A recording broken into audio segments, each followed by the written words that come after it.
Hello, YouTube. How you guys doing? Hope you guys had a happy Super Bowl and weren't too bummed out with how the game ended.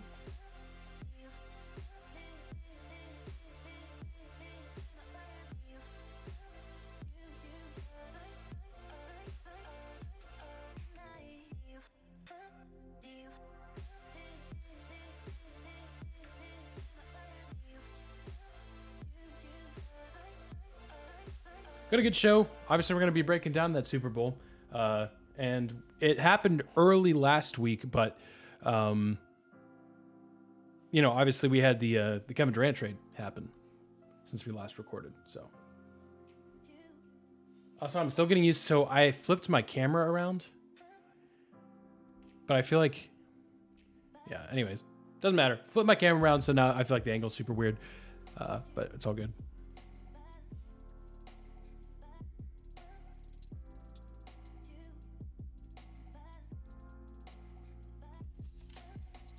All right. But yeah, I hope you guys are doing well. It's a crazy time of year, right? Because yes, football season is over, and we lament that fact. But we're moving right into college basketball. We are, as of today, actually as of yesterday, I think we are 2 weeks away from conference tournaments, which I actually like slightly better than March Madness. It's like than the NCAA tournament. I know that's almost borderline blasphemous, but it's the way I feel. So.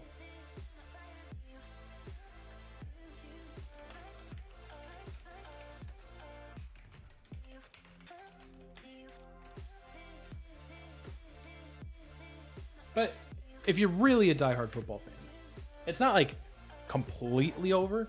I don't know if you're going to be able to get into the XFL or the USFL, but the XFL starts like next week. It's like XFL round 3.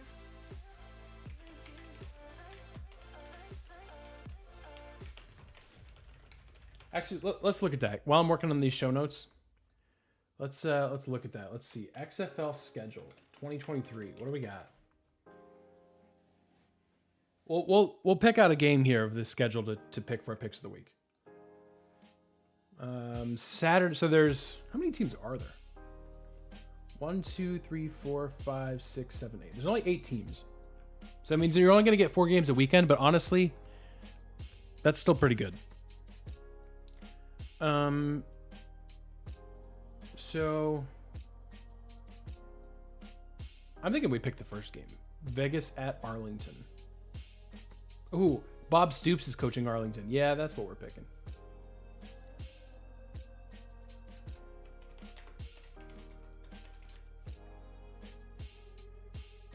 The Vegas, what is their mascot? The Vegas Vipers. That's pretty solid.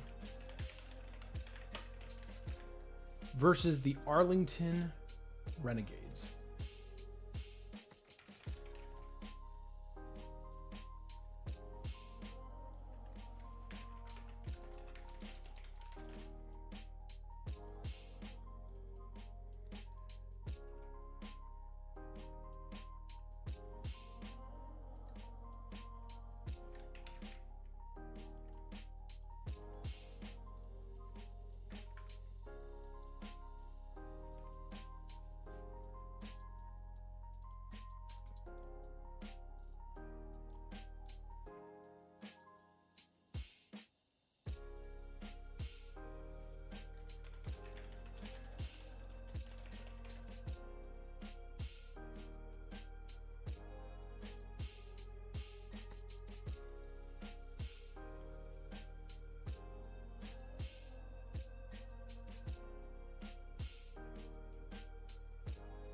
Hey.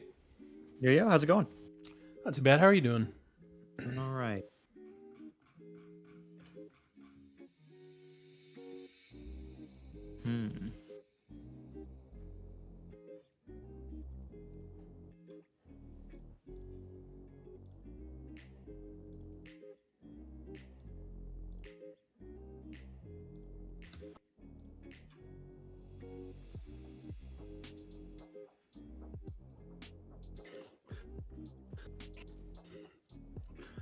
Sorry, guys. Took a sec for me to get the Oh, all settled. So no worries.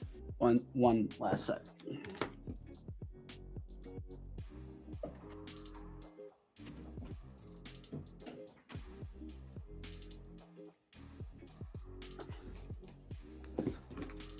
All right. Yeah, but I'm all good. I got everything running, and Okay. so whenever you're ready.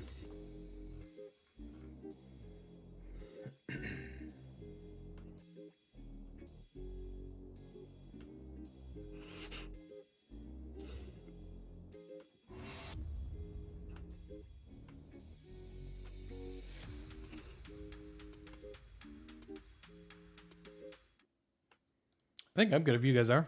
I think I'm good. Check, check. Wait, Oh. what? I'm good. Wait, hold on. Well, I can find that. The thing I was following literally just like got scrubbed from the internet. Oh, interesting. Yeah, that's weird. Yeah. So, Wow, it's like they Yeah. don't want you to find it. We found a conspiracy at least. That's this exciting. one, I was gonna say this one's relatively conspiracy-y, but I have backups, but this one is particularly relevant. But I'm good to go otherwise. Excuse me. I'm that's trying great to for see YouTube. if I. What was I going to talk about?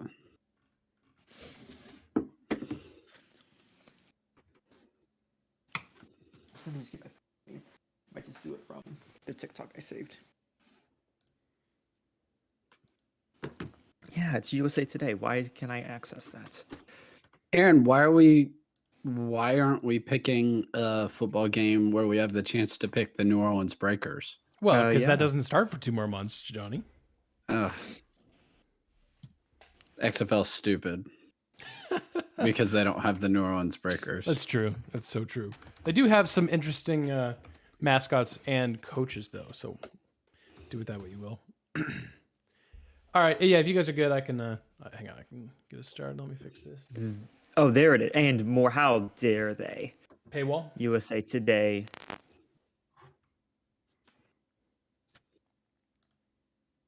All right. I'm recording. I'll get us. I can get us started. All right, I'm recording. Oh, let me I'm good. record. Hold on. Well, you guys can start. I'll be fine. Okay. Sounds good. Welcome to the Fifth and Goal podcast. My name is Aaron. I am joined, as always, by my good friends Josh and Johnny. We are back for another episode, gentlemen. It is episode 99. Good to be back with you, the listener. Hope you had a good Super Bowl. Hope it was a good weekend. You got to watch the game with some friends and ultimately throw a fit and scream at the television by the time that game was done, unless you're a Chiefs fan. But more on that in a minute. First, Josh, what's up, man? How was your week? Doing good. I decided, we went to a Super Bowl party as many Americans do, and I've never made wings before. And I'm like, today's the day. Yeah. Well, yesterday was the day. Or Sunday's the day if you're listening to this on Wednesday. So infinite regression backwards, I made wings. Nice. And you know what? They weren't too bad. I feel like that's a They're lot to live up to, spicier, though. but Like they weren't living too in bad. Texas, where we have all that good barbecue. Like I feel like the Mhm. expectations are pretty high going into something like that. But good for Relatively you. high. I had to be careful. Thank you. We did what we can. Yeah, that's good. Johnny, what's up, man? We watched the Super Bowl together, so I generally know how you're doing. But how are you doing? Yeah, I mean, outside of that, great. I mean, 60 degrees today. Josh normally the weatherman, but up here it's been too nice, suspiciously nice. Yeah, Like I'm waiting for the hammer to come down at any moment. But it's nice when you're trying to potty train a puppy, so do not mind that. yeah. How's the mascot doing? Well, he is currently chewing on one of those Kong toys that is full of peanut butter. Nice. He is at my side currently, so we're trying to have an episode with him out of the crate. He's just been in the crate too much today. I feel like he definitely would have whimpered. So we will see how he does today, but he loves the peanut butter, so he is making sure I sleep very little and not in my bed often. So Yeah. that is how we are doing. Well, thanks for taking one for the team and taking care of our podcast mascot. You love to see it. All right, let's. My week was good as well. I don't have anything really to add other than what you guys said. Yeah, a good week. Well, I shouldn't say that. We did get to cover a Wright State basketball game on Friday night. Johnny and I did a really good showdown between Wright State and Northern Kentucky. That's kind of been a budding rivalry the past few years, just because those two have been kind of the cream of the crop of the Horizon League. So thanks again to Wright State for having us out. It was an awesome game. The Raiders played really, really well. Maybe their best win of the season. They took that win over Northern Kentucky on national television on Friday night. So you love to see that. More on the Horizon League as we move along here. We get closer and closer to March Madness. In fact, if you want it now, though, just go check out our website. There's an article kind of recapping what we got to see and where the Horizon League is at in the last 2 weeks of the regular season. But gentlemen, let's move on. Let's talk about this Super Bowl game. It was Kansas City claiming their second Super Bowl in 4 or 5 years. Did you guys get the email notification that your rings were on the way for helping contribute to this? Yes, I did. Yep, Yeah, sure did. We're getting honorary rings, Johnny. Because congratulations. This was our faults. We are so sorry. Yep. We at least we warned you guys last week when we all sat up here as we typically do. I feel like it's a running joke Should now. have picked the Chiefs just Just to for make fun, sure just- it didn't it was 3 happen. points. It was I easy should have money. done it just to make sure it didn't happen. Yeah. It would have been worth it. Pick the Eagles. Money on the Chiefs.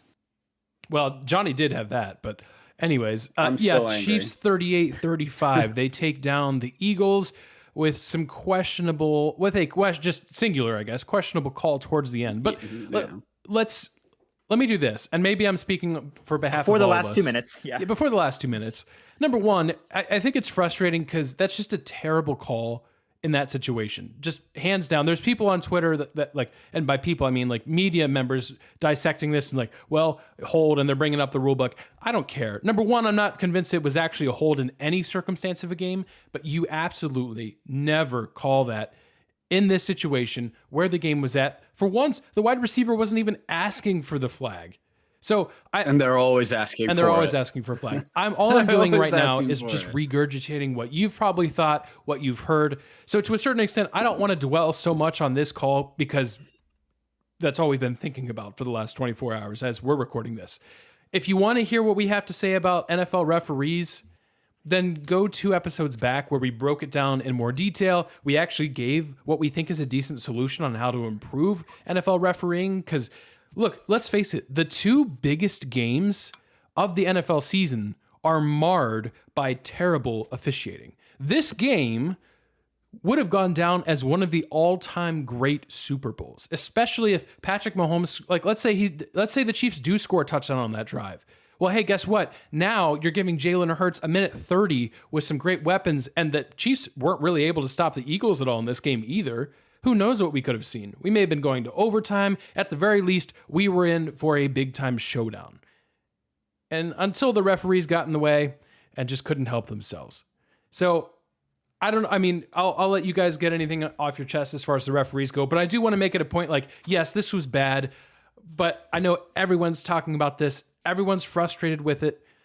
No objective fan thought that was the right call and the right time. So I don't want to dwell too much on it. I do want to get into kind of the X's and O's of this game, some other factors, because you're right, Johnny. For 58 minutes, this was an excellent football game. I mean, I will say, and I didn't expect it to happen this way, unfortunately, but I did. I feel like it was last week or 2 weeks ago whenever they announced who was going to be specifically officiating this. What the NFL doesn't do for the Super Bowl is they don't bring in a specific officiating crew. They bring in the best of each position. Right. And what that means is there's not necessarily unity as far as like calling styles and things, which it wouldn't even matter. This is also, I believe, and you'll have to remind me, is it the crew chief? Who's the head? Cheffers. Yeah. I believe he accounted for one of the highest, he was one of the most efficient or most prolific penalty callers all season, and I believe he alone counted for half of the Chiefs' regular season penalties. So in one sense, it is no shock that he would somehow overcall a game like this. At the same time, for 58 minutes, it was called the same way. And honestly, it was called that's- fine for that's 58 That would not minutes. have been. That would not have. Yeah, so that would not have been a hold. That's the in the second problem. quarter. Yeah. Yeah. There was I went back and looked at a few plays, and there's even a moment where There was some Greg bad Olson holding. says, Like, yeah. "Oh, they probably could have called holding on Darius Slay on that call. And Absolutely. then you watch the replay, and we're not talking about the last play of the game. It wasn't the last play of the game, but it was in all sense, yeah, really of what mattered. Much earlier in the game, first half, they're like, oh, he could have called a hold on him there. And I look back and watch that. It was far more egregious than what happened on the, Aaron, you said that might not have been a hold at any point in the game. But what do we always talk about with officials more than anything? Whether I think it's a hold, whether it's not, we have to talk about. Somebody needs to tell me what a catch is again, also, because I still don't know what a catch is. That one's not on the refs, though. No one has ever caught anything, ever. Yeah, that one's not on the officials on the field. We got to fix that, though, too. But it was just, that's maddening. Like none of the three of us are Eagles or Chiefs fans. I don't love the Chiefs, but more frustrating than anything was just that what you said, Aaron, marred is the right word. Like we just, I wanted the Chiefs to kick a field goal there. Here you go, Jalen. Here's a minute 40. Yep. Here's a timeout.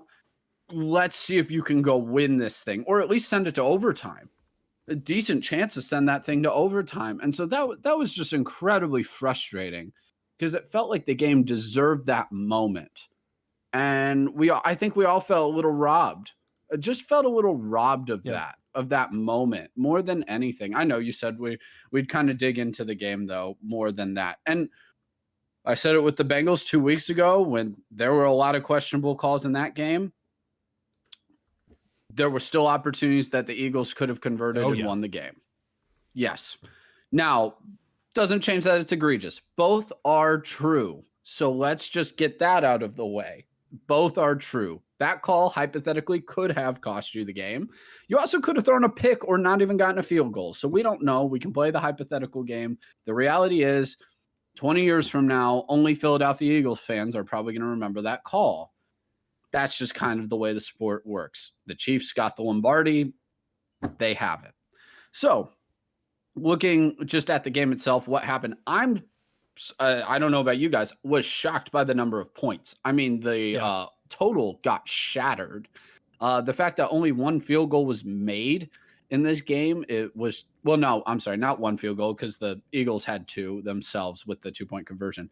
But the fact that there just was so much scoring was surprising to me. Andy Reid was on top of it. In my opinion, he was the actual MVP of this game, along with the offensive line of the Kansas City Chiefs.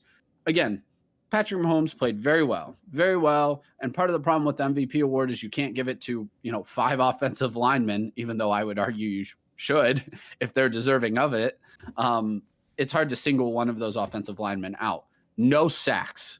Patrick was pretty clean most of the night in reality. And so, Patrick was good, but 2 of those touchdowns were and everybody will know what I'm talking about when I say the fake end around, planting your foot in the dirt and going right back, just destroyed the Eagles on 2 of those touchdowns. Chad Henne would have thrown a touchdown pass on those 2 plays. Andy Reid was in his bag. The offensive line was phenomenal. I did not expect them to win at that level against the Eagles. And I thought Andy Reid and the offensive line were just the story. They were absolutely outstanding. Yeah. And that really was the difference in the game. Johnny, you talked about the MVP. Yes, Patrick Mahomes was given the MVP, his second Super Bowl MVP. Here's his stat line: 21 for 27, 182 yards, 3 touchdowns, no picks. And most notably, no sacks against a defense that had sacked opponents 70 times. The next best team, I think, was at 55 in the NFL. So the Eagles feasted on opposing quarterbacks, and they barely touched Patrick Mahomes. Now, Patrick Mahomes, that's a good stat line, right? Like 77% completion. That was a pretty average game for Patrick, which on one hand is terrifying because that's his average game is 77% completion and also running for 44 yards on just 6 carries. I was dead wrong about the Eagles. I thought the Eagles were going to control both lines of scrimmage, meaning they're going to control it on defense. They're also going to control it on offense. And neither thing happened. Jalen Hurts was phenomenal. He was the better quarterback in this game. Short of that fumble for a touchdown, I think even in a loss, Jalen Hurts was actually deserving of the MVP. Now, I think that fumble resulting in points, kind of hard to give it to him at that point. Jalen Hurts went 27 for 38, 304 yards passing, a touchdown, then 15 carries for 70 yards and 3 touchdowns. That tied an NFL record for rush touchdowns in a Super Bowl. The shocking thing to me is the Eagles' running back stats. Kenneth Gainwell goes 7 carries for 21 yards. Miles Sanders goes 7 carries for 16 yards. And Boston Scott goes 3 carries for 8 yards. An Eagles team that ran the ball down opponents' throats all season couldn't get it done against Kansas City. Yeah, that referee call at the end was bad. But Philly, you got to look at yourself in the mirror here a little bit. If you don't blow a double-digit lead, we're not talking about this. You couldn't stop Kansas City at all. Johnny, you're right. Andy Reid was a mastermind. Well done for Kansas City. I'm not super happy for them given the way this game ended. I think I'm slowly getting around to it because ultimately, were they going to win that game anyways? Maybe. We'll never really know. But at the end of the day, they scored 17 points in the fourth quarter and 24 in the second half. You almost feel bad for Jalen Hurts. If you told me that the Eagles scored 35 points in this game, I would have been like, cool. They might have won by 10. Yep. Like, honestly, I just didn't expect it to be that high scoring. You know, you talked about the running situation, Aaron, with that weird fumble, though. I mean, that attributed to it, the Eagles dominated time of possession. Yes. The offense was, I know the running backs didn't do great, but Jalen kind of made up for that. The offense was great. That touchdown for them on defense for the Chiefs was so fluky, it was ridiculous. I mean, they didn't even punch it out. It bounced directly into his arms, and he runs it for a touchdown. That's frustrating if you're an Eagles fan. Ultimately, it's the defense. The defense got absolutely smoked. And I can't for the life of me understand how a defense with those names, like much better than the Cincinnati Bengals defense on paper, was so much worse than the Bengals. Couldn't get any pressure, not even up the middle. The secondary didn't even look very good. Where's Reddick, man? Where was he? I didn't hear his name the entire game. Completely just shut up by that Chiefs offensive line. And I credit to them. They were just so good. But I think the Eagles lost this on defense. They were not able to get off the field. Just could not do it. Yeah. Well, Josh, just remember someday when you're having a bad day, at least you didn't spend $800,000 in 2 years building a grass field that ended up just being a slip and slide. What a terrible, terrible. I'm glad you brought it up because I was going to bring it up right after this. Yeah, we needed to bring it up. This is 2 years, man. 2 years for an ice rink. Oh my god! I don't know how no one got hurt. I really don't. It's a miracle no one got hurt. It really was. I was gonna say, with the way Mahomes' ankle was in that first half, I'm surprised he didn't blow it sooner. Yeah, seriously. Or it potentially compromised it sooner. It was absolutely, It was. But again, we say that, and this is the point of a game like this. Though, it's like, in spite of all of that, what team is able to better capitalize on how their environment is. Yep. And Johnny, you said it. I mean, again, I'm tired of seeing Jackson Mahomes already. Dude just throwing himself into every national broadcast camera he can, but at the same time, like you said, Mahomes' ankle was going to be it was going to be harder for him first half. And that seemed clear. When you have that scare, and then he became that guy second half. Yep. Yeah, he absolutely did. Yeah, I mean, really good performance. Here's the thing with Patrick Mahomes, and I wanted to talk about this just a little bit. He's got 2 Super Bowls, right? We're getting to the point where there's now a lot of folks that don't really like Patrick Mahomes. And part of that comes with the territory of just winning, being in as many Super Bowls as he has within his first. He's been in 3 Super Bowls in his first 5 years in the league. That's insane, first of all. But obviously with that's going to come some hate. You talked about Jackson Mahomes. The interesting thing I want to compare, because now you're going to start hearing the comparisons. He's got 2 Super Bowls already. You're going to start hearing more and more Patrick Mahomes, GOAT, ? Will he pass Tom Brady, ? And with that, I just think about all the hate that Tom Brady's gotten in his career. Some of that was deserved. Like Tom Brady basically got caught cheating twice. Like Tom Brady brought some of that hate upon himself. I'd argue Patrick totally. Mahomes, not really, Not as much. not as much. So I don't know There's- where. I mean, yeah. he's had periods of inconsistency, but Yeah. he's also that's just because he's human. He is not, in fact, a robot. Yeah. Or that's what they want us to think. But no, and I think this is also a thing because I've also been trying to follow a little bit of like the Andy Reid story of his lack of definitive success at the Right. at the Eagles. Yeah. I mean, I wouldn't say he was terrible, but I mean his last few seasons there were not fantastic. Like got fired, Sometimes he did. I mean, yeah, that's not great. And now that we're seeing Belichick still trying to figure out how to lead the Patriots post Tom Brady, like it is some of these things where like, man, it is just really cool to see when a good quarterback and a coach that knows how to develop that specific type of quarterback really get together. Like, again, not take it away from either of them, but I think you're absolutely right. This is Patrick Mahomes is putting in the work. He's a bit, there's a bit of a cringiness at times. for but sure. I feel like For sure, you no have to, question. but I feel like you have to have a little bit of cringiness at times. Yeah. Not Not Russell Wilson level, but a little bit. not a dangerous level. Oh my gosh. Josh, that's an interesting point too, because now part of the question after the Super Bowl is Andy Reid's hinted that he might retire.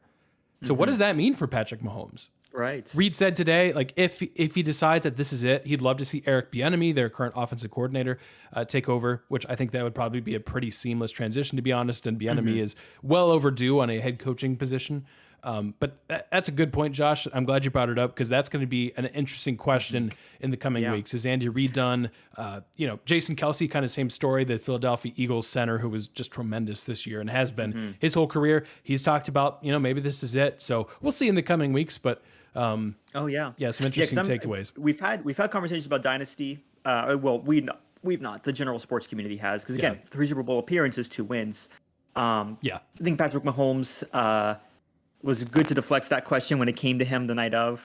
He was just like, we're too soon into that. We're too recent into this. I will say that the dynasty discussion, I say, dies a little bit if Reid leaves or stays. Of like, hey, you had this 4-year period of a really 4 or 5 year period of just a really successful team, where there's a lot of Super Bowl appearances. Either way, it's an interesting conversation if they end up in another Rule Super on Bowl. my end is 3. You need 3 to be a dynasty. 3. I think that's fair. My level of getting to a dynasty is like relatively, and it doesn't have to be 3 in a row, like 3 in like 5-ish years. 3 and 5 years. I think that's fair. Yeah, I think it that's doesn't. absolutely fair. 3 in a row Because is asking for too much. Not that anybody can repeat, but just simply being able to repeat or being able to have back-to-back appearances. Like, we're not calling Joe Burrow's Bengals a dynasty yet, just because they've, They haven't won. I mean, you have Exactly. to win. Exactly. One last My point. thing with the Patrick. Oh, go ahead, Aaron. No, go ahead, Johnny. I was gonna say with the Patrick. We're too Mahomes, polite on this show. Yell over Dynasty each other stuff. like everybody else. Well, it's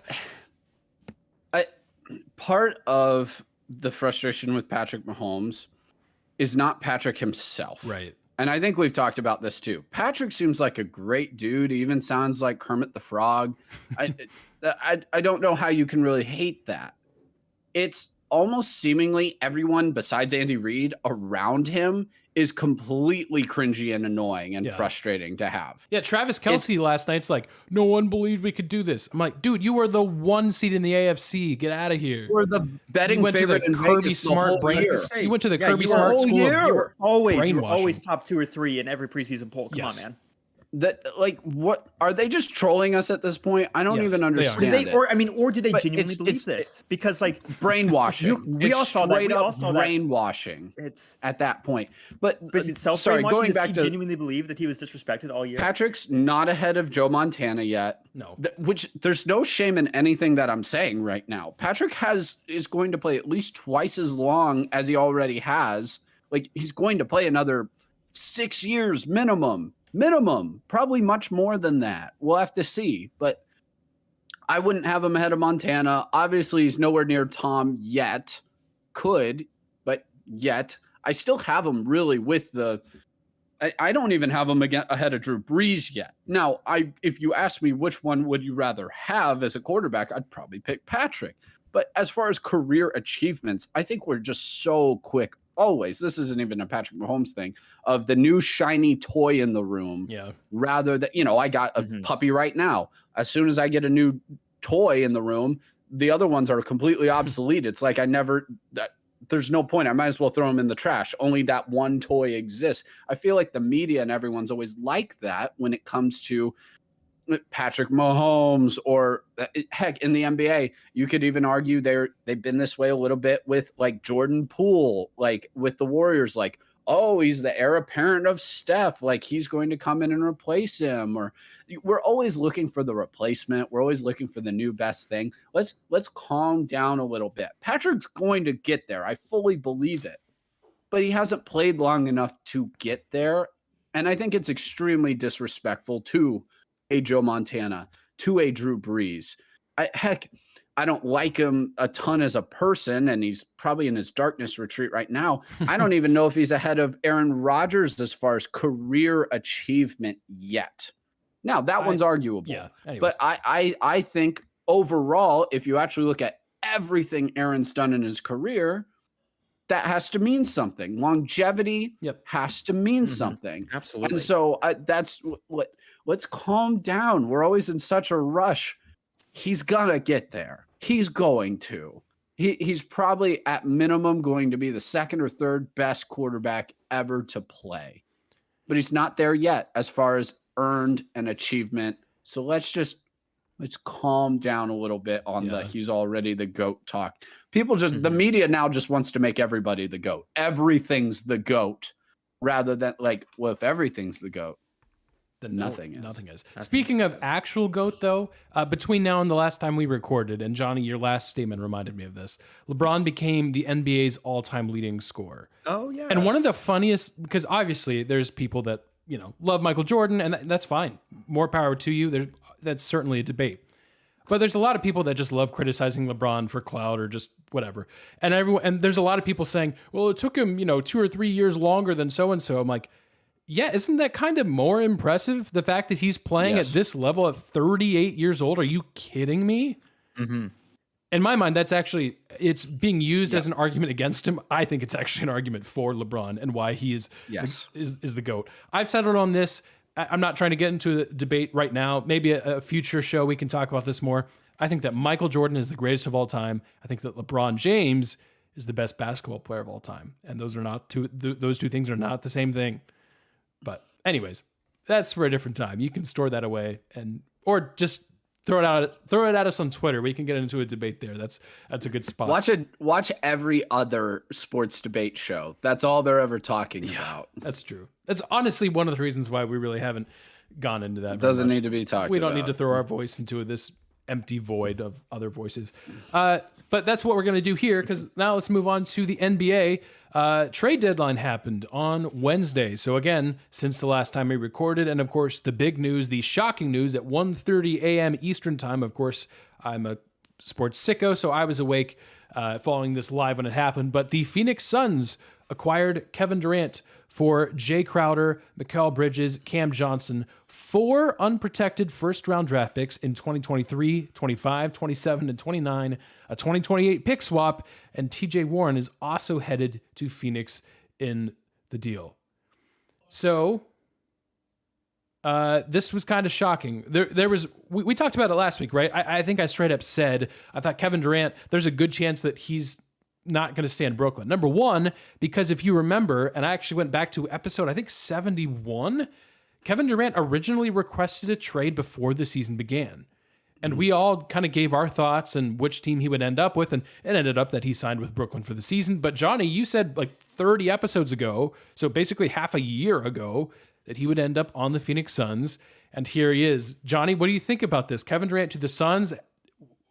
Are the Suns like, are they winning the title now? Like, what's going to happen? I would love to give a hot take here, a flaming hot take. So let me start why I kind of thought the Suns in the first place, just because the Suns actually had the assets. They had not had a big trade. They really got Chris Paul for, I think, Aaron, if I remember right, 1 first-round pick, I think think is so. all they had to give the Thunder. And I think that year is already passed. So they really had all their draft capital. They had a bunch of really good young players. The only players that they'd paid so far is Booker and Ayton. Now, I know they paid Chris Paul, but Chris is old. And you didn't have to give up your core pieces, if you will. Now, obviously, depth will be a problem going forward if you are the Suns. But if you have a chance to pair Kevin Durant with Devin Booker and Chris Paul, and you still have DeAndre Ayton sitting there at your 5, you have to pull the trigger. You have to, because this isn't even a rental. If I remember right, Kevin still has 3 years on his contract. So you also have to keep that in mind when you see, you're like, man, that's a lot of draft capital they're giving up with Crowder and Bridges and Johnson. You basically gave away all your wing guys, which is rough. Brooklyn now has like 20 different wing players. So we'll talk about Brooklyn maybe at some point in this too. Yeah. And so you'll have to fill that in. TJ Warren's a piece there, obviously, but you have to do this. You have to make this trade. You weren't getting there this year. My only concern with Phoenix is twofold. One, when you usually make this trade mid-year, there's not enough time for chemistry. Yep. And Kevin's coming off an injury, so he's not fully healthy right now, so he's not going to be able to even play right away with his new team. Devin Booker's been dealing with injuries. Chris Paul's been dealing with injuries. DeAndre Ayton hasn't been getting along with Monty Williams super well. So the two things I'm really concerned right now about is just enough time for chemistry to build as a team, being mid-season. And what's the culture like right now? Like, I always had the sense that Mikal Bridges played every game since he's been drafted. Literally. Cam Johnson and in college. Yeah, I've got a stat for you, by the way. Literally, it's every game he's played in college and in the NBA career. And because of when he's traded, he's on pace to start or play in at least 83 games this season. And they play 82 in the NBA. Right. And so, like, Jay Crowder's reliable. Cam Johnson's reliable. So you gave away. Now, the Suns have struggled this year a little bit, mostly because of injuries, and the whole DeAndre Ayton thing was weird. Can they regroup here quick enough for the title race in a really open West? I really like Denver. Yeah. Still out West. We'll have to see if Golden State can also regroup in time. But I think we're really looking, in my opinion, at next season as their title chase. That doesn't mean they won't be involved in it this year. Wouldn't even be surprised if they made the Western Conference Finals. I don't see it getting done and clicking in time. I think team chemistry is an underrated part of NBA team building. And I would do the trade again if I were the Suns. So don't hear me saying that. If this was done at the beginning of the year in the summertime, I would say, oh, they got it. This is my team. It's going to be Suns and Celtics there in the finals. Let's go. Being mid-season, I just can't pull the trigger on that. Yeah, Johnny, you hit exactly the points I was going to make. I had the same two thoughts. Injuries, because again, Chris Paul, an aging star, has been injured several times for extended periods of time over the last couple seasons. Same story with Kevin Durant. They're fantastic when they play, but it's a little bit of a maybe a what if we get to the end of the playoffs and they're not healthy. I will say, if they do manage to stay healthy, especially like in late April heading into the playoffs, nobody's touching that starting 5 as far as the talent that any other team is able to put on the court. No one's touching that final 5 and that starting 5, including the Golden State Warriors. But I don't know. That's do I think they're all going to be healthy heading into the playoffs? That's a bit of a stretch. Right. And you did get rid of your depth. You had to. Again, I'm with you, Johnny. You had to do this trade. This made a lot of sense. You weren't going to get over the NBA Finals hump with your current roster as it's currently constructed. And you have a much better chance to now just by sheer star power. But the chemistry is an issue. I don't know if Kevin Durant necessarily makes that better. I don't think he makes it worse instantly, but there's nothing in Kevin Durant's career that I look at and say, oh, yeah, he'll fix the chemistry right up. Nothing in his career tells me that. Will he react well to Chris Paul's leadership? Yep. Because I know Devin Booker might be the best player on that team pre Kevin Durant, but it's ever since they got Chris Paul, it's Chris Paul's team. Yeah. It's Chris Paul's team. I do want to also talk. I actually think the fit on the court is perfect. Oh, yes. Yes. Chris Paul is not a volume scorer. He needs the ball in his hands, but he needs it in his hands to distribute, which has always been perfect with Devin Booker. It's been great with DeAndre Ayton. It'll be awesome with Kevin Durant. I think it's going to be awesome. Now, I'm interested to see kind of how they fill in the gaps on the roster, especially on the wings again, because like I mentioned, they gave away 3 wings on that team. But I did want to bring this up, and Josh, I didn't know if you saw this. Matt Ishbia, who just purchased the Phoenix Suns, took over, I believe, like that day, basically, within 24 hours of this trade occurring. So the Phoenix Suns owner, we won't get into it. Yeah. The previous one had some issues, so read into that if you want to. So he was encouraged to sell the team, if you will, by the NBA. It wasn't a forced out. It wasn't. So I don't hear that. But he was encouraged to sell the team, and he is filthy rich for selling the team. So Matt Ishbia bought the team. They're still in their transition phase. Within 24 hours of purchasing the team, he's like, yeah, pull the trigger on that trade. I mean, just crazy. I love it. I thought that was kind of just hilarious when I found out that was kind of how the trade came about, because I don't think Sarver probably makes this trade, because I bet that type of deal was probably on the table this offseason. And I doubt the Suns offered up as much as they did here in the middle of the season. Yeah, it's interesting. Like, you would think Miami was a team that was in the mix. That was the team originally back in the day that I thought Kevin Durant was going to go to. That didn't happen. So, yeah, we'll see. We've got a couple of people on YouTube hanging out with us. Thanks, David, for joining us. He says the Cavs, the Cleveland Cavaliers, he thinks are going to make the semis. I could see that happening. And it looks like they're pretty close to a deal for Danny Green, so they're looking to add a veteran. Oh, yes, it's done. Oh, it's done. All right, officially done. Danny Green to the Cavs. So that's a good move. Cleveland was unusually quiet in an incredibly busy trade deadline. There's so many trades that, quite frankly, we're just not going to have time to discuss. But look, if your favorite NBA team had a second-round pick, well, they don't have it anymore because they probably traded it. That was just, or they have 5, or yeah, that's true, with no in between. So yeah, interesting. I mean, the Lakers made some moves, like Russell Westbrook's no longer there. They brought in D'Angelo Russell. I don't think that really makes an impact on their like actual playoff hopes, or if they do reach the playoffs. I think they're better. Yeah, they're better. Yeah, it's not changing the world though. It's not making them an actual contender. Nope. And yeah, anyways, no need to talk about the Lakers. Really, if we're actually talking about contenders. You want to mention the Nets real quick though? On the other side of this trade, with all the stuff that they got, fire that is. Oh yeah, what? Just their roster. Yeah, well, so basically the entire Brooklyn Nets roster is just 10 wing players. So you talk about the great fit for the Phoenix Suns. That you've now got 5 starting players trying to play the same position for Brooklyn. So I'm sure that's going to go well. Well, I was reading up on it, and a lot of like Windhorse, if you watch the NBA, yep. Windy is great. He's really the insider that I trust the most. If you're not familiar, he's the meme guy with the 2 fingers in the air, like something's going on in Utah. Mm-hmm. That guy, and Windy was spot on. So he was talking about the Nets and what they got in return for Kyrie, and then what this deal with Kevin was. And he is of the belief, and I tend to agree with them based on what they received back.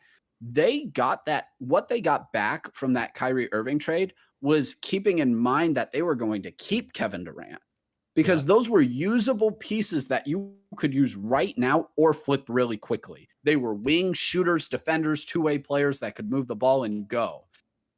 Well, you probably trade with the Lakers instead and give them Kyrie Irving if you knew you were giving up Kevin Durant. Why is that? Because the Lakers were willing to offer you more first-round picks. Yep. And if you're selling Kevin Durant, you're blowing it up, man. So you just want every pick you can get, as many bites at the apple. Hopefully you can get your own homegrown star. That's always been Brooklyn's problem. They're always trying to get a free agent star.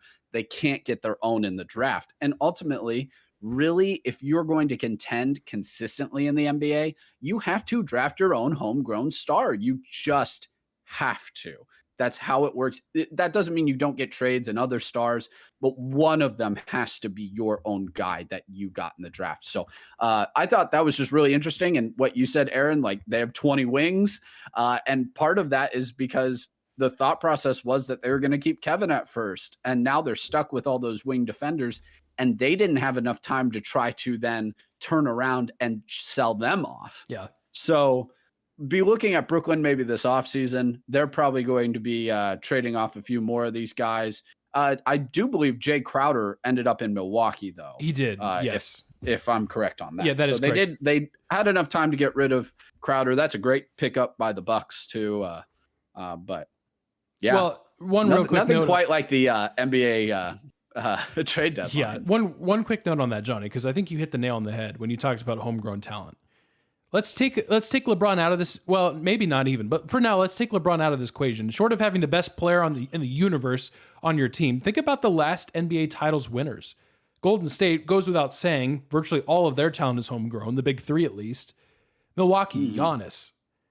Even the Miami LeBron years, Dwayne Wade started as the centerpiece of that franchise. One of them is, one of them. Yep. The Spurs with Duncan and Kawhi Leonard, and before him, David Robinson. Really, any team. The Celtics that made the finals this year with Jaylen Brown and Jason Tatum. The Phoenix Suns that made it drafted Devin Booker. These super teams don't often make it unless you have some homegrown talent, so you don't have to give up absolutely everything. The Lakers, it worked for 1 year, but it's kind of fallen apart.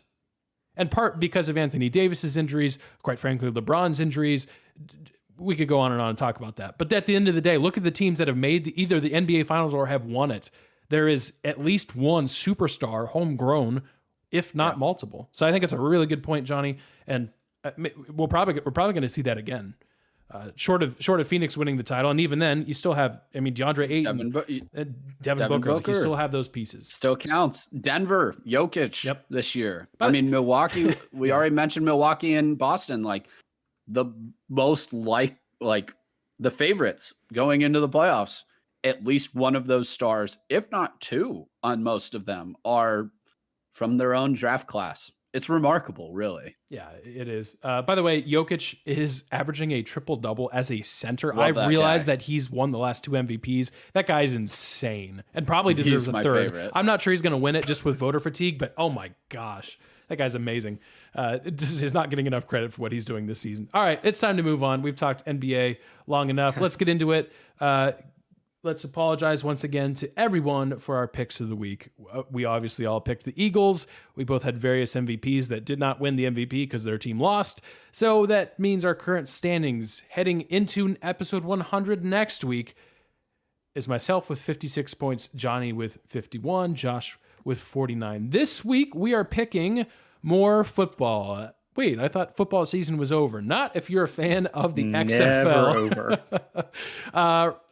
I loved this tweet. It wasn't trying to be funny, but just the phrasing of it. It was talking about the third inaugural XFL season opener. I'm like, those words don't go together. That's not how inaugural works, but it is here because the XFL is back for round 3. We're picking the opening game. This time it's going to work, we promise. Yeah, we'll see. The Vegas Vipers versus the Arlington Renegades. Guys, what do you think? Ooh, I got to take Arlington. Okay. Yeah, you're right. Who's this local team? Bob Stoops from Youngstown, Ohio. Uh-huh. I like that. I like he had a What's decent Bob record. Stoops doing coaching in the XFL? Dude's just bored. Did it in 2020. They're like, hey, you want to do it against? I got time. Yeah, it's fun. Texas is warm. Why not? There's definitely not the pressure of coaching in the XFL remotely like college football or the Not at NFL. all. Like he's just like, Yeah. What? It'll take up like 3 months. Sure, Yeah. why not? Dude went Weekends. 2 and Okay. Fine. I wasn't doing anything anyway. No, dude went 2 and 3 in 2020. Like, yeah, let's try it again. So yeah. Aaron, who are the starting quarterbacks of these teams? Do we know? I don't have the faintest clue. I'll look it up though while you make your pick. Yeah, check the betting line. Yeah, check the money line on this. I'm picking the Vipers to be different, and I also think it's an awesome name, and I respect alliteration. So when in doubt, I go with alliteration. Vegas Vipers. Luis Perez is the quarterback of your team. I'm looking up the Arlington. Wonderful. What do we got here? I don't know him at all. No, I don't really know. good stuff. Really good Which is college. surprising. Ben honestly. DiNucci, former Cowboys Cowboys quarterback for the Arlington Renegades. So that's Let's exciting. go. Josh, for the exact same reason, the Bob Stoops reason, I'm picking Arlington. But it's also worth pointing out that we've got some other fun coaches coaching in the XFL. So obviously, yeah, Arlington's got Bob Stoops. Houston Roughnecks have Wade Phillips, speaking of the Dallas Cowboys. And Hines Ward is the coach of San Antonio. So good for him. Hey, why not? Who's the coach let of him my live. Vegas Vipers? Rod Woodson, which is, I don't know if I should know that name. I don't. Give me a sec. Okay. Sounds very familiar. Yeah. I don't know. We'll find out after they win. Oh, also the Vegas Vipers did sign Brett Hundley. Oh, So beautiful. We got this. yeah, there's a lot of conflicting information, but anyways, so if you enjoy the XFL, if you're a just absolute football sicko and you're just devastated that the NFL season has ended, this weekend Saturday there are two games. The first is on ABC. The second is ESPN Orlando at Houston. I guess real quick, I'll just say these names because all of them are pretty good. The Arlington Renegades, the DC Defenders, the Houston Roughnecks, the Orlando Guardians, the San Antonio, I think it's Brahmas. I think it's probably a Spanish word. I don't know. I'll have to look up what that means. The Seattle Sea Dragons is just incredible. The St. Louis Battlehawks, and of course the Vegas Vipers. So there's your 8 teams. So yeah, Orlando at Houston on Saturday. The remaining 4 teams take the field on Sunday. So yeah, we'll see how it works. I don't know. Dwayne "The Rock" Johnson is backing this, so there's at least money available to these XFL teams. We'll see how long it lasts. USFL, New Orleans Breakers season 2 coming up in April, so stay tuned for that. But there is football happening if you're just absolutely desperate. So there you go.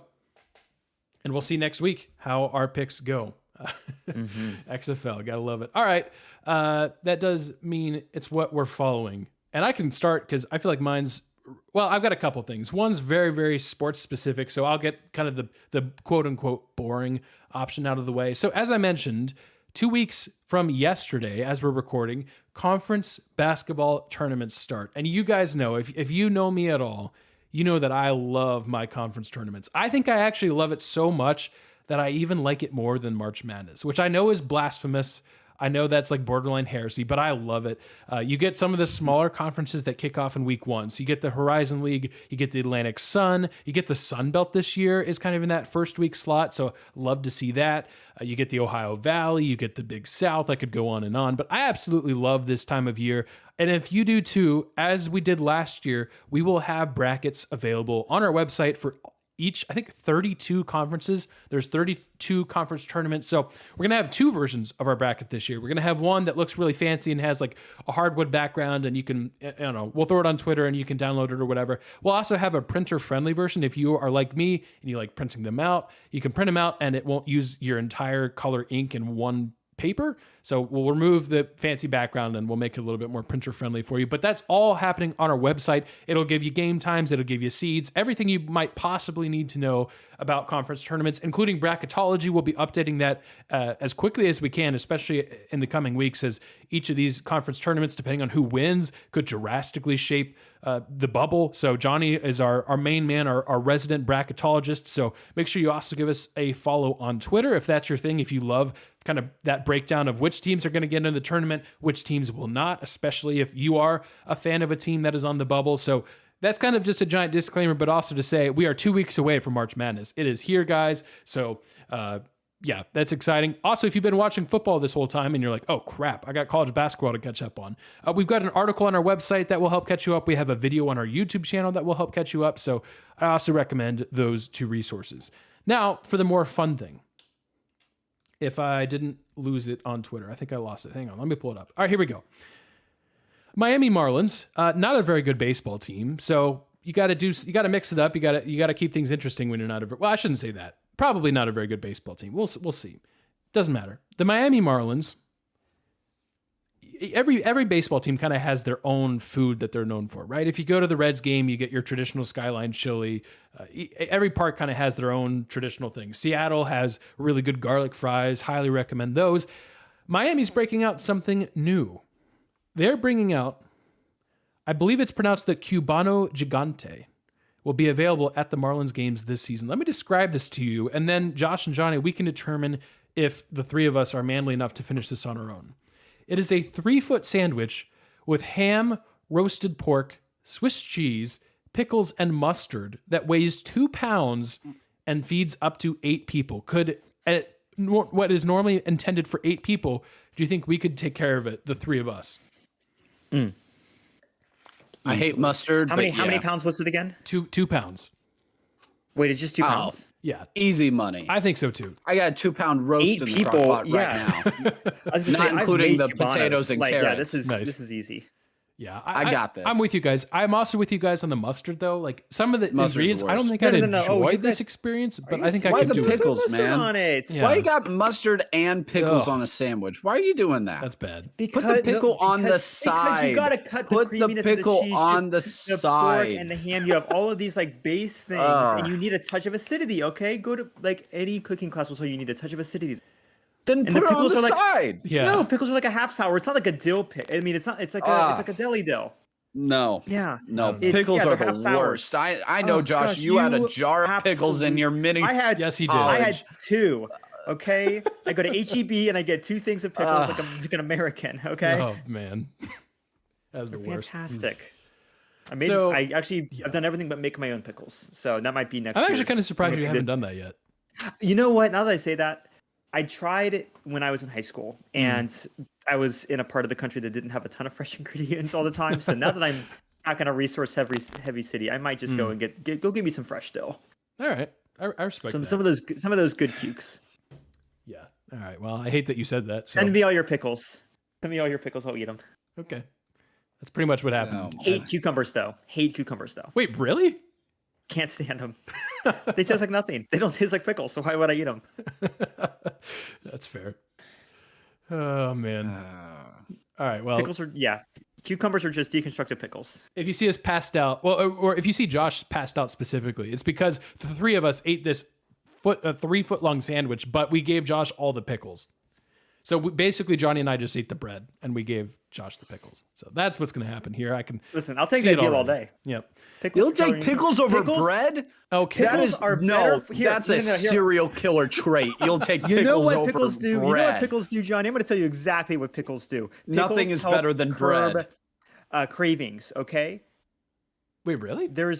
Oh yeah, absolutely. You take a pickle because it's not calorie dense. Oh, 'Cause I again, know it's how just a this works. cucumber. You take a pickle, you eat it, and then you think to yourself, "Gosh, I never want to eat anything ever again," and it takes away Yep. the cravings. Yes. There it is. There it is. You know what, Josh? I don't need to cuts- eat it cuts pickles to afternoon get rid of my cravings. cravings because I feed have- directly into my cravings and eat the whole loaf of bread because bread is amazing. I'm not Screw saying bread is pickles. bad. Bread is good. But if I'm going You to would pick pickles over bread? Fresh Okay, here. bread. Yeah, here's what I'm going to do, Johnny. I'm Oh. going to talk about it. You guys are both MBAs here. I'm going to tell you about And therefore economy- wise. Yeah, here, I'm going to tell you. I'm going to tell I you feel like exactly. it actually is a negative. Yeah, I drops agree. us down. Yeah. We lose respect when we At tell my someone that local we got an grocery MBA. store, at my local Kroger, the aisle that the pickles are on is also the aisle that the bread is on. Usually they're actually across, like from each other. For $1.50, I could get like a bottom shelf, bad store-bought, like big hunk of white bread. Okay, it's a lot of bread, but it's bad bread. Mhm. It's that nasty stuff. If I want to get good sourdough, if I want to go to the baker, if I'm going to go to the bakery that's down the street, yeah, I'm spending $5 to $6 a loaf for really good sourdough.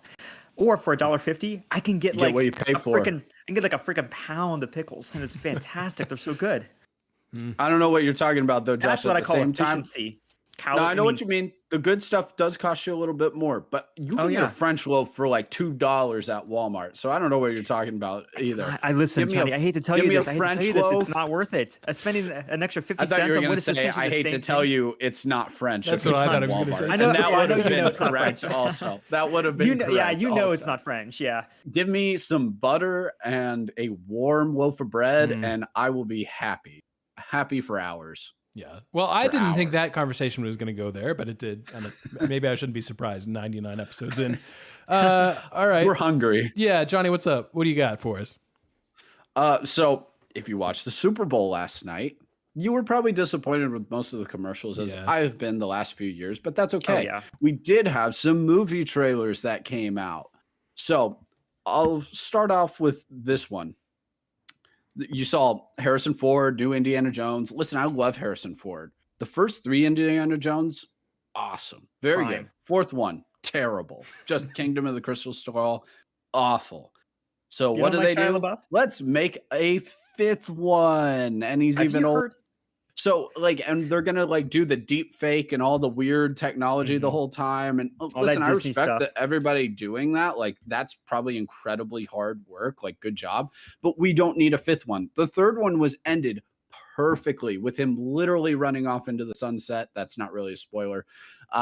Just stop. I know it's endless money because there's so many people who will blindly just go see a 5th Indiana Jones. Please stop doing that and ruining great written endings. You did the same thing. I said it right in that moment with Toy Story. Toy Story was ended perfectly. In the 3rd one, I was nearly just bawling my eyes out because I was going to college too and leaving all of my toys, just like Andy. And then you had to go and ruin it and make a 4th one. And now I hear they're going to make a 5th. So screw you, Disney, you money hungry jerks. I was gonna say this is also partially Harrison Ford's fault. If you've heard interviews from him, he hates his Han Solo character. He requested to be killed off. It's not a spoiler. You should have watched it. And Actually, I thought that was the best part of that movie. Not because I wanted Harrison think he Ford to agreed. die. I just thought it was the most well acted moment of the movie. Yeah. Anyway, It sorry, made you that's feel something. sidetrack. Yeah. Yes. the degree to which he hates being part of the Star Wars fandom inversely loves Indiana Jones. They've tried to Yeah. recast it. They've wanted to make an Indiana Jones franchise, kind of cast a younger Indiana Jones, kind of make it a 007 or the moniker that passes along. He's like, you will tear that character from my cold dead body. And so Disney's like, I do "Bet." respect that. Because they're still making him do stunts. Not a ton of stunts, but he's just a crotchety old man who's like, I only have one character that I love. And turns out it's Indiana Jones. So if he's still alive for a 6th one, he'll throw himself in a 6th one. He loves putting on the hat and cracking the whip. Oh my gosh. Yep. And lastly, the last movie I wanted to mention real quick, The Fast and the Furious, everybody. Fast 10. The Oh my 10th gosh. one. It's still going. So I wanted to just, everybody's just like, oh my gosh, The Fast and the Furious, they're the most ridiculous things ever. It's Guys, on the Riverdale it must treatment. be doing brilliantly in the box office. So, because I just wanted to give you They guys do just great a few- internationally. right. I just wanted to give. Oh, maybe that's part of it too. But I just wanted to give a few stats. Their budget is $340 million for this. $340 million budget. When you're putting that much cash into it, you're expecting to triple that. In reality, you are probably expecting to triple that because the budget is usually always the low end. They're probably going over the budget. Doesn't every movie. So that's crazy. Jason Momoa's the villain. That could be interesting. But Ooh, I could be mean, fun. I will also say some people think because it's the last one, as we've been told the last 4, Yeah. that this could be a 2-parter if it is the last one. So you could have a episode, the 10th movie, Fast and Furious 10 part 1, Fast and Furious 10 part 2. So that could be interesting too. But most of all, guys, isn't the lesson learned that family can defeat anything, even the laws of physics? Yep. And we should just really leave Toretto alone to drive his cool cars, Just let him because drive it his does cool not cars. it does not end well for anyone. So just leave him alone, and nothing is stronger than family. Not This even movie series physics. used to mean something. This used to be just like a cool street racing indie style movie series, and they raced cool cars, and now they're jumping souped up challengers through buildings and Josh, into they could space. take the Avengers. They could take them. They really could take the Avengers. At this They could point. take them. At what point does Where's- this as franchise long just as they're all morph into together. Transformers? though? Who's That's what I wait? wanna know. Which studio produces these? Does As Disney long own as them? they Will are Disney all own them soon? together.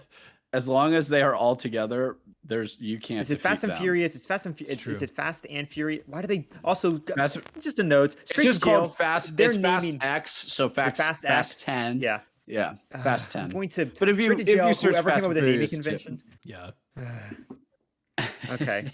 Oh, it's Universal. Okay, Universal owns them, so Disney's not buying them anytime soon. I was gonna say you could do a really, really dumb tie-in really soon, but who knows?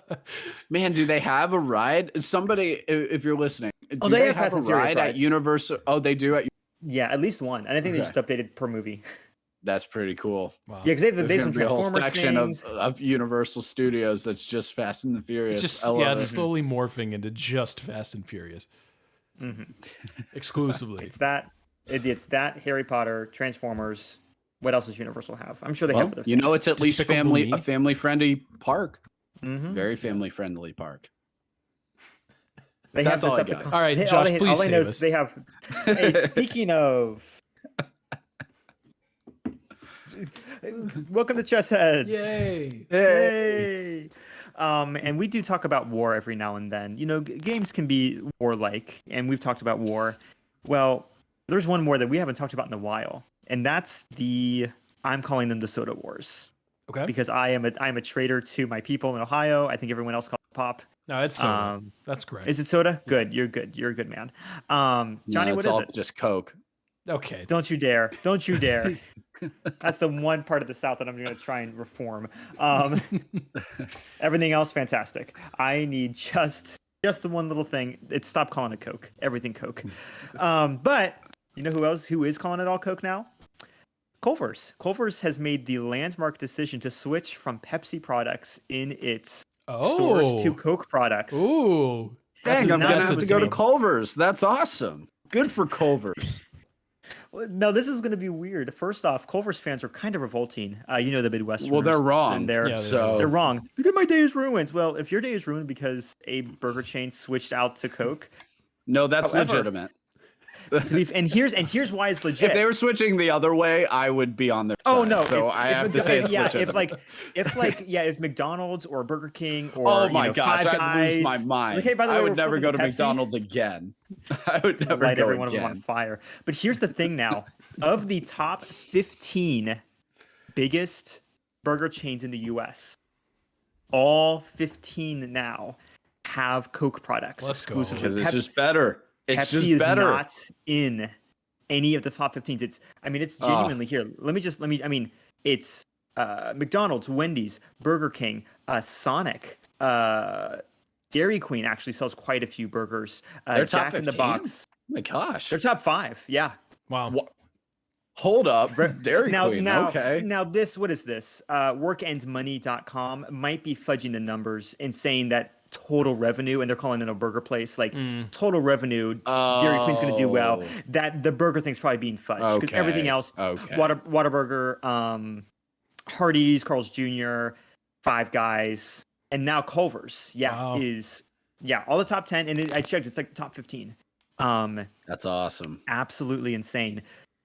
So now the question is, what is Pepsi going to do? They do not have anything in the burger industry. Now, they're doing fine on sales. They are, for not being in anywhere, I have the Q1. You guys remember that from your NBA times. I have the Q1 revenues from 2022. In 2021, I'm sorry, 33.2 billion for Coca-Cola, and then 18. That's weird. Hold on, these are the wrong numbers. Better numbers. okay, I have 20. Josh. I have 2018's. Pepsi can just fade into oblivion. I'm okay with that.